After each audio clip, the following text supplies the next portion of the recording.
aqui de Paraty, sou de Paraty. Desde pequeno eu sou envolvido com artes, com música principalmente. Sou músico também. Saí de Paraty ao final do ensino médio para estudar, fui estudar na UF, em Niterói, voltei para Paraty. E entrei na Casa da Cultura meados de 2013. A estrutura era um pouco diferente aqui ainda, de diretoria, né? A gente fez uma repaginação do Estatuto da Casa e hoje eu estou como superintendente adjunto de políticas culturais. A gente está trabalhando numa linha diferente esse ano na Casa da Cultura. A gente transformou aqui num centro de interpretação do patrimônio a partir do título de patrimônio mundial que Paraty recebeu. Então a gente está trabalhando numa linha aqui basicamente de formação com o nosso patrimônio vivo, o nosso patrimônio imaterial, né? Então tudo que a gente fez de 2013 para cá, a gente trabalhou muito com artes visuais, né, com muitas exposições, muitos artistas de Paraty foram contemplados nesse período. A gente teve dois programas de música importantes que foram o Quinta Justa e os Estações Musicais, que os dois tentavam justamente atender toda essa cadeia produtiva da música, né, os artistas locais. E hoje a gente teve, enfim, inúmeras oficinas de artes, teatro, dança. A gente apoiava os grupos aqui da cidade cedendo espaço, né, para eles ensaiarem, para produzirem o seu material. Estive à frente dos programas de música e estive à frente também por 3 anos, fiquei como superintendente executivo da casa na coordenação geral do projeto. Esse ano eu estou como superintendente adjunto, como falei, de políticas culturais. Estou também à frente agora do programa Música na Casa, que é uma formatação nova desse programa de música, em que a gente visa não apenas as apresentações musicais, principalmente depois desse período grande de isolamento que os artistas ficaram, todo mundo ficou, né, na pandemia, e que foram muito afetados, né, por não poderem tocar, então não tinha outra receita. Então a gente fez esse programa para tentar dar uma força para a classe musical, para a cadeia produtiva da música. A gente sabe que é pouco, mas para além das apresentações musicais, a gente pensou em uma outra coisa para tentar dar um apoio a mais na carreira do artista. Então a gente está fazendo uma mentoria de gestão de carreira para os artistas, de uma forma simplificada. Não é nenhum curso intensivo em que a gente ensina a fazer cada coisa, mas a gente está passando por diversos temas, mostrando as possibilidades para eles, de uma forma geral, desde comunicação, em como divulgar o seu trabalho, em como mexer nas diferentes redes sociais, em como preparar um release para mandar para a imprensa, quais documentações necessárias para a contratação, a própria formulação de um contrato, tem mapa de palco, criação de repertório, enfim.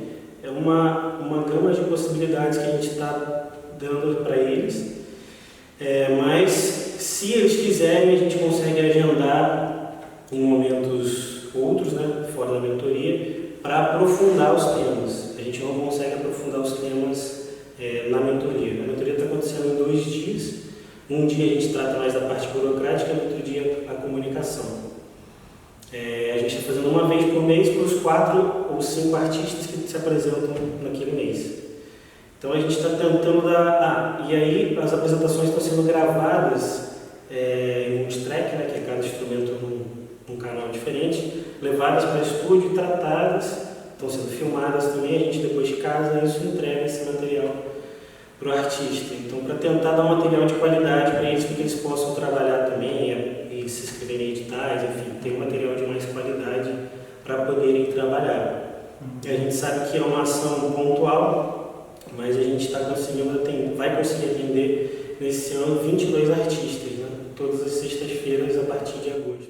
Porque, assim, teoricamente, a produção faria muitas dessas coisas que a gente está passando para o artista. Mas o artista não tem recurso para pagar um produtor, um empresário, enfim, um jornalista para trabalhar com ele. Então, mesmo que ele saiba ainda de forma embrionária, né, como tratar da sua própria carreira, já dá autonomia para ele poder seguir adiante. Né? A gente viu por exemplo, artistas que não conseguiam salvar um documento na nuvem para ter sempre em mãos, não sabiam como fazer isso. A gente fez uma chamada pública para esses artistas se inscreverem. A gente teve 11 desclassificados, porque não mandaram a documentação necessária, mínima. E assim, não era documentação digital não, era uma coisa super básica, que era para dar chance para todo mundo se inscrever. A gente vendo isso ainda, a gente abriu mais dias de envio da documentação para eles poderem enviar, que a gente viu que não tinha enviado e não enviaram, enfim, tivemos que desclassificar porque a gente precisava ser justo na seleção. Né? E aí a gente está programando também uma mentoria para esses que foram desclassificados, que é para mostrar para eles por que eles foram desclassificados e o que eles precisam fazer para melhorar o material dele e terem isso para divulgação. Na verdade, a gente já está programando uma mentoria agora para artes visuais. A gente vai fazer uma chamada para uma exposição coletiva que vai ser no final do ano. Na verdade, a gente fazia chamadas, a gente fazia a convocatória, mas era a nível nacional. A gente selecionava alguns trabalhos do resto do Brasil e alguns de Paraty para expor ao longo do ano. Isso a gente fazia de um ano para outro. Essa vai ser diferente, vai ser uma chamada para uma exposição com obrigatoriedade de oficina. Então o artista, além de fazer a exposição, ele vai dar uma oficina, aí para o público a gente está definindo agora quais os públicos que vão ser o alvo, né, dessas oficinas, e a gente vai produzir também um mini-doc um pouco para falar dos artistas e criar um mapa dos artistas digital. Né? Então, que as pessoas conseguiriam acessar o endereço, o telefone, enfim, para conseguir fazer o contato direto com o artista. A gente não vai ser uma plataforma de venda, nada disso, mas a gente quer ligar as pessoas ao artista, né, de uma forma fácil ele chegar àquele artista. Então, isso são alguns produtos que vão ser gerados dessa mentoria. Né? O que a gente percebeu? Que vários artistas da cidade não tinham. Na verdade, a primeira coisa, o edital é uma política excludente, né? Não tem outra. Muita gente não consegue se inscrever minimamente no edital.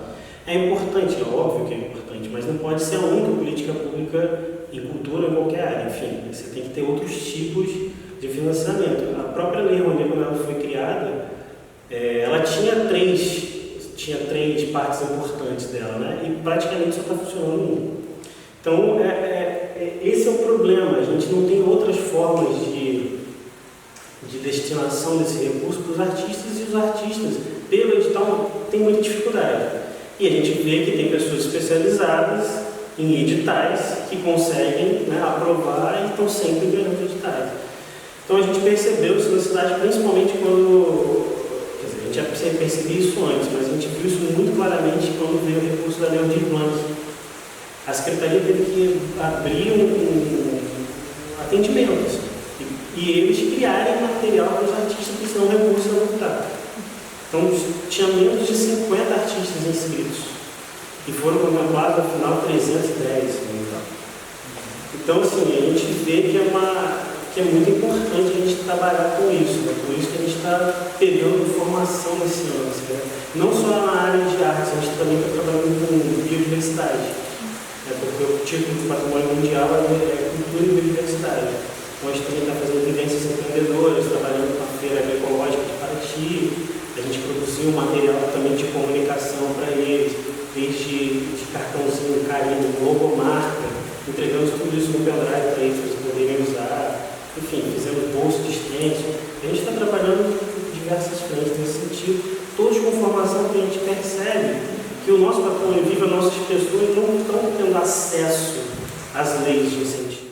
Então, como fazer essas pessoas estarem no mesmo patamar para que eles tenham a oportunidade de concorrer a um edital, enfim. A gente está tentando trabalhar com isso, porque senão não faz sentido todo o resto.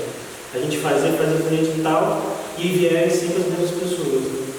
Ainda mais para Paraty, uma cidade super pequena, vão ser sempre as mesmas que vão conseguir. Então a gente está trabalhando nesse sentido. E aí eu acho que vai um pouco de encontro com o que você pergunta. Assim. Tem duas coisas.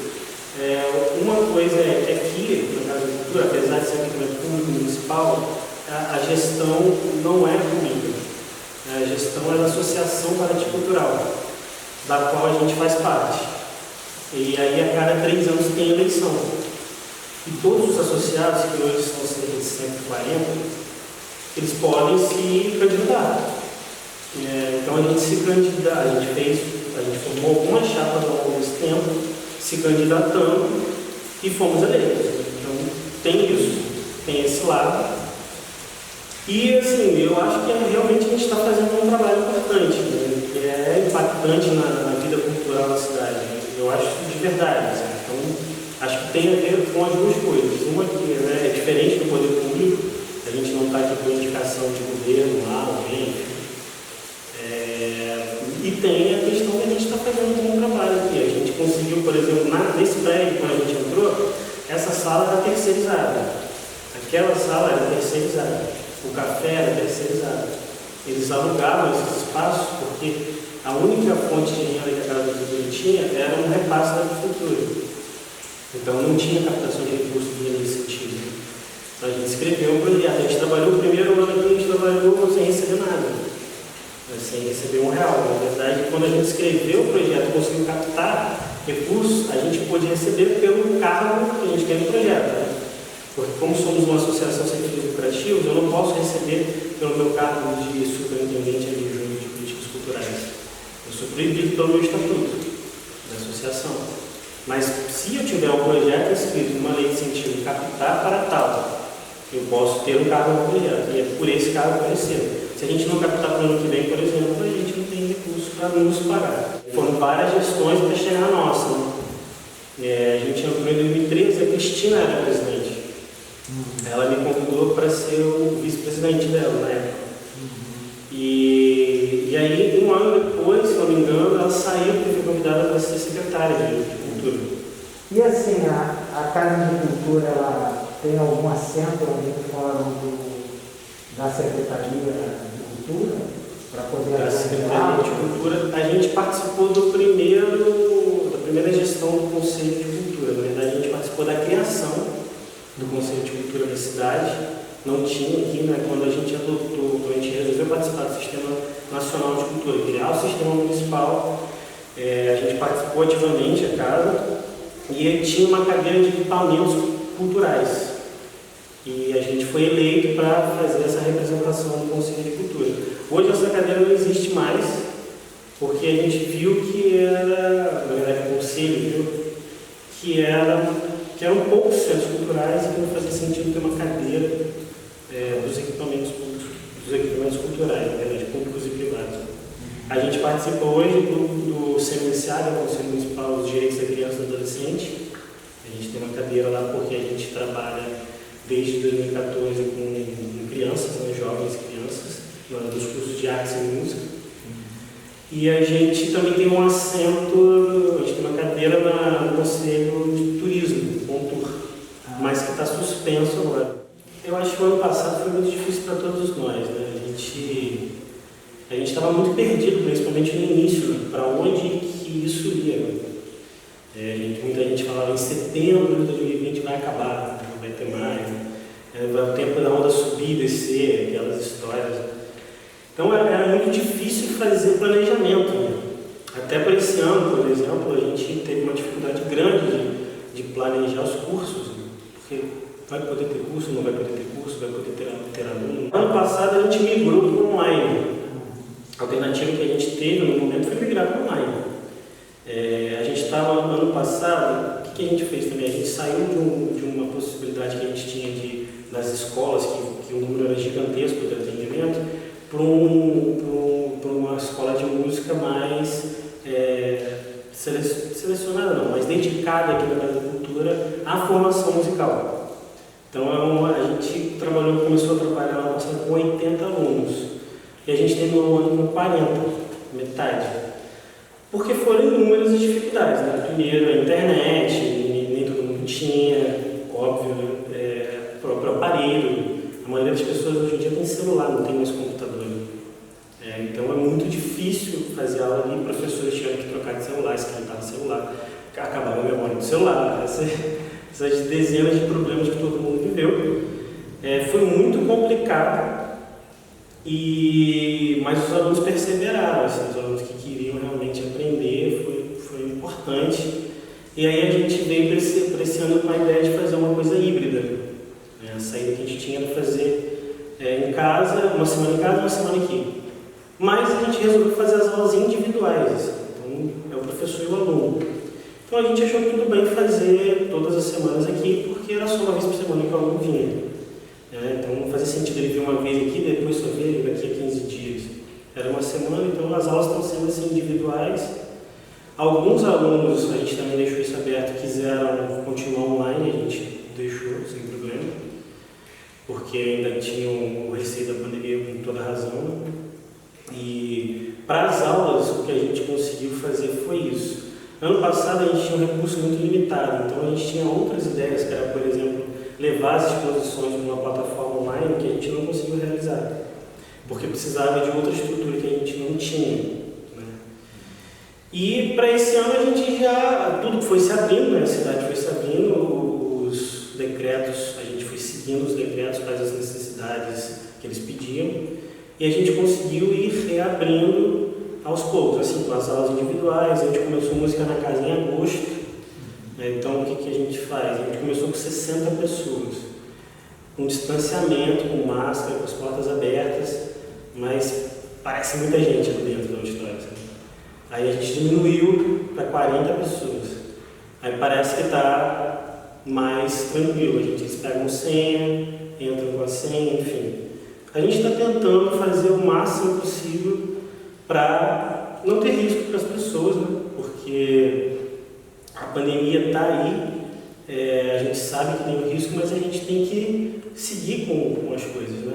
Com a vida cultural. É importante para as pessoas a gente ouvir música de novo. Cara, lava a alma, né? É impressionante. E eu perdi meu pai, por exemplo, na pandemia. Meu pai super novo, não tinha nenhuma comorbidade, super saudável, praticava esporte. E aí eu peguei dele na época, né? Foi em fevereiro. Também estava super cuidadoso, super com tudo, mas ele já tinha tido antes. Então a gente achou que não era.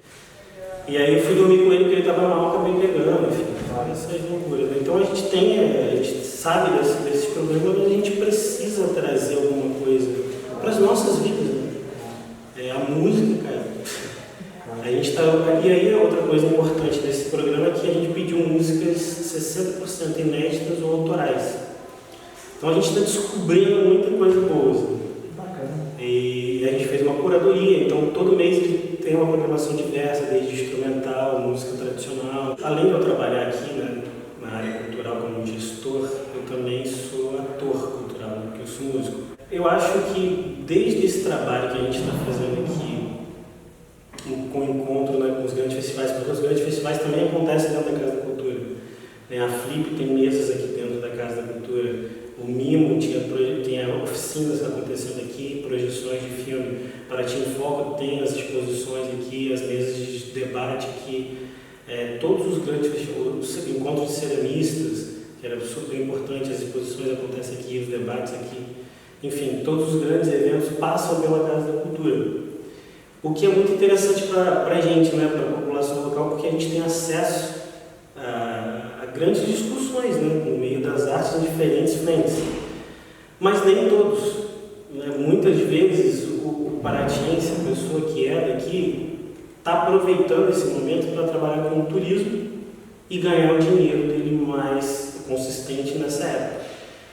O que é ruim. É bom por um lado, é óbvio, né, que atrai esse turismo para cá, mas é ruim porque ele não participa dessas discussões que são muito importantes. Às vezes a gente tem acesso a muitas coisas aqui que passam por aqui, que não tem em nenhum outro lugar, mas as pessoas daqui não aproveitam disso. Né? E eu acho que um futuro interessante, não só para Paraty, como para as outras cidades, seria, por exemplo, Rio das Ostras, né, Festival de Jazz aqui, o Mimo, ser criado um circuito mesmo, nacional, em que as pessoas, nos seus diferentes festivais, nas suas diferentes cidades, pudessem rodar. Né? O que a gente vê com os artistas, isso nas mentorias, a gente está vendo muito isso. Né? As pessoas têm muita dificuldade de projeção do seu trabalho. Como que eu levo meu trabalho até vocês? Como que vocês conhecem a minha música? Como que vocês vão ver a minha arte? Ninguém sabe dizer. Todo mundo tem uma fórmula mágica e vende curso na internet dizendo como fazer isso. Vem cá que você vai saber como vender sua música. Tantos seguidores, não sei o quê. Mas como fazer isso? Será que não deveria ter? Eu vejo muito isso em Paraty, né? As bandas daqui querem sempre tocar para a prefeitura. Mas isso é interessante? Seria que não seria mais interessante você tocar daqui para Ubatuba, ir para Angra, ir para o Rio, e ir subindo, e ir girando, ir trocando nos outros lugares? Seria muito mais interessante para todo o país, na verdade. Você tem um circuito de artes, né? Tanto na música como nas artes visuais, enfim, peças teatrais, né? A gente precisa não ser só palco do que é reconhecido internacionalmente. A gente precisa ser palco para o que é nosso também. Tudo que os artistas estão pedindo não vai ser contemplado pelo poder público, porque eles querem um espaço fixo, com água, com luz, com banheiro na rua. Não tem condição. Isso é uma coisa que não vai acontecer. Tipo um anfiteatro, assim, né? Com essa estrutura, né? Eles querem diferentes pontos.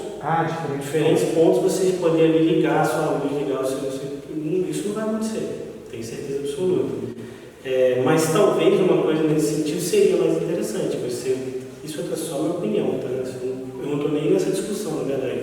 Eles estão discutindo isso no conselho, a gente faz a nossa contribuição em relação à música dentro do setorial. Mas se tivesse um lugar específico para manifestações, e aí sim tivesse uma estrutura melhor, eu acho que seria muito mais fácil da prefeitura aceitar. O problema é que Paraty tem uma dificuldade não só com a prefeitura, né? A gente tem o IFAM também. Então, por exemplo, a prefeitura não consegue fazer banheiros públicos no centro histórico. O banheiro histórico está aí, mas a cidade é viva. A gente não pode ser só cenário.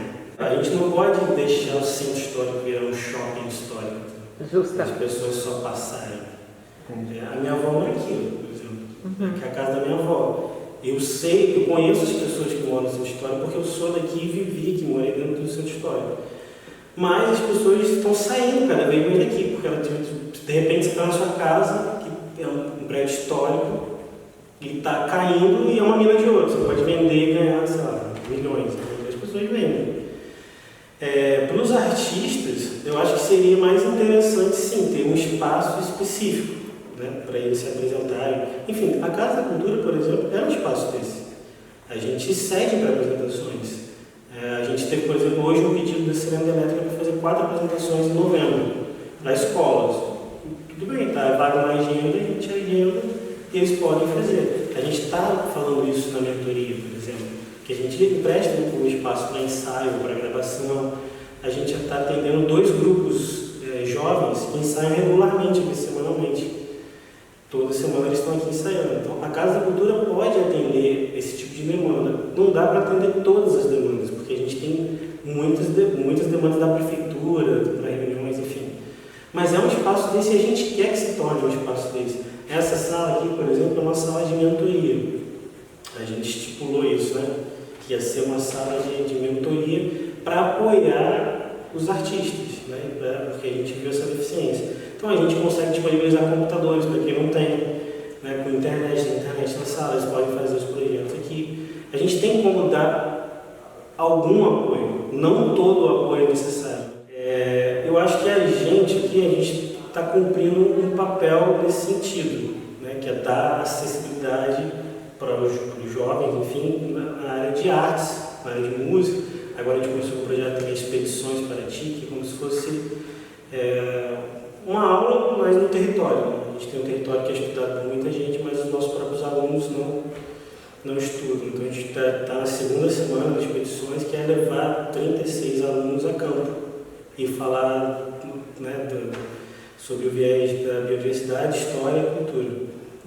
Mas isso são ações que a Casa da Cultura está fazendo. Eu acho que a grande maioria dos jovens em Paraty não tem essas oportunidades e precisa ter de alguma forma. A gente sabe que o esporte e a cultura são importantes, principalmente nessa parte da juventude, né? Que você tira a possibilidade dos jovens, enfim, ir para outros caminhos, que é o que tem acontecido muito em Paraty. Tem muitos jovens no tráfico de drogas, enfim, na briga tráfico de drogas, de briga por território. O jovem, no caminho, ele precisa entender o que ele quer fazer. Porque o cara se forma no terceiro ano, né, no ensino médio, e fala, tá, e agora? Tem zilhões de possibilidades de universidade. O que eu gosto, o que eu sei fazer, o que eu quero. E fica meio perdido, né? A gente sabe disso, a gente passou por isso. Né? Tem gente que já sabe desde o enfim. Eu acho que o Cefec pode dar um caminho para esses jovens. Né? Não é bem como que chama aquele negócio? Não é um curso vocacional, né? Mas pode ser um caminho, né? Ele saber quais as áreas que ele tem mais interesse e tem mais aptidão. Eu acho que sim, é uma possibilidade que vai... A gente tem alguns projetos na cidade, né? Tem um projeto de tênis, que é gratuito também, que atende a muitos jovens de Paraty. Tem um projeto de vela, que atende também a jovens de Paraty com cursos de vela.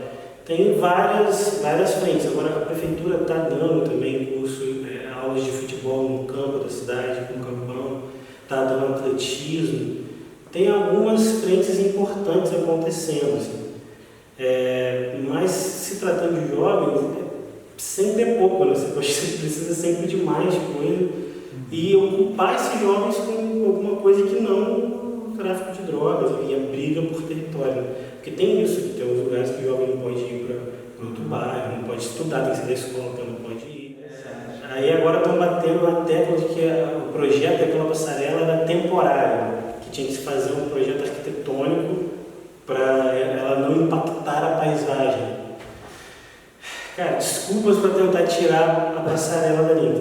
Então, tudo bem, você tem que fazer um projeto, faça um projeto, mude a passarela, mas não tire a passarela. Ela integra a cidade. Por exemplo, ali tem um lugar fundamental para estacionamento. Você pode fazer um grande estacionamento ali, que aí se diminui o fluxo de carro no bairro histórico, não precisa de tanto carro parando no lugar errado, por exemplo, que para o trânsito. Você estaciona ali e vem para cá. Pode ser uma fonte de renda, de arrecadação ainda, da prefeitura, ou eu acho muito preconceituoso quem quer tirar aquilo ali, sinceramente. Então, por exemplo, a gente tinha alunos dentro da Ilha das Cobras, a gente tinha uma aula de música lá. E na apresentação de final de ano eles não quiseram vir para cá. Eles tinham uma barreira, que é cultural, né, que é histórica, que está neles. Que a gente precisava tentar quebrar. Não, cara, essa casa aqui é de vocês. A gente está aqui de passagem, né? Esse espaço é público.